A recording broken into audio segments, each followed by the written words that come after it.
আপনারা কি জানেন কিয়ামতের ময়দানে আল্লাহর কাছে বান্দা কোন আমল করলে হিসেব ছাড়া জান্নাতে যাবে? জানেন কেউ? বলতে পারেন কেউ? ভাই, আল্লাহর কাছে হিসেব দিয়ে জান্নাতে যাওয়া কি সহজ কাম না কঠিন কাজ? আরে আল্লাহর কাছে তো অনেক দূরের কথা।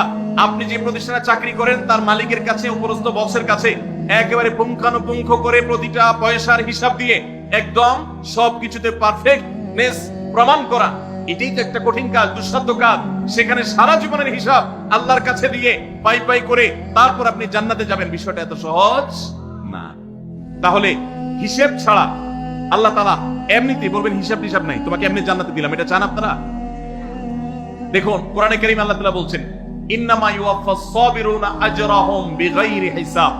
আল্লাহ বিনিময় দেওয়ার ক্ষেত্রে, সওয়াব দেওয়ার ক্ষেত্রে দুনিয়াতে যারা সবরকারী হবে, যারা ধৈর্যশীল হবে, যারা সহিষ্ণু হবে, যারা নিজেকে নিয়ন্ত্রণ করতে পারবে, এই সবরকারীদেরকে আল্লাহ তাআলা হিসেব ছাড়া দিবেন, তাদেরকে সওয়াব দিবেন হিসেব ছাড়া।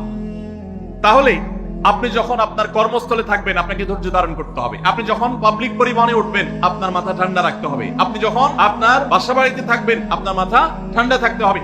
মাথা গরম হয়ে যায় যাদের, হট মেজাজ যারা, কথায় কথায় মাথা গরম হয়ে যায়, ধৈর্যহীন হয়ে যায়, যেখানে সেখানে গন্ডগোল বাধায় দেয়, মারামারি বাধায় দেয়, ধৈর্য সহ্য বলতে কিছু নাই, এই লোকগুলো কিন্তু এই সৌভাগ্যবান মানুষদের কাতারে শামিল হতে পারবে না। ঠিক একই ভাবে দাম্পত্য জীবনে সুখী হতে হলে সবর এবং শুকর, এই দুইটা মূল মন্ত্রের কোন বিকল্প পথ খোলা নেই। সেটা স্বামীর জন্য প্রযোজ্য, স্ত্রীর জন্য প্রযোজ্য।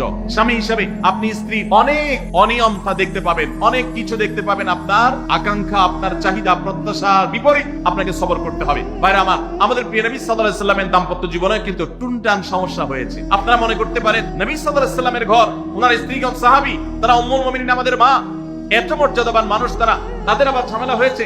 ভাই, দাম্পত্য জীবনে টুকটাক সমস্যা তাদেরও হয়েছে। প্রিয় নবী সাল্লাল্লাহু আলাইহি সাল্লাম নিজে একদিন বাসা ছেড়ে মসজিদে নববীতে এসে মন খারাপ করে বসেছিলেন, তিনি বাসায় যাচ্ছেন।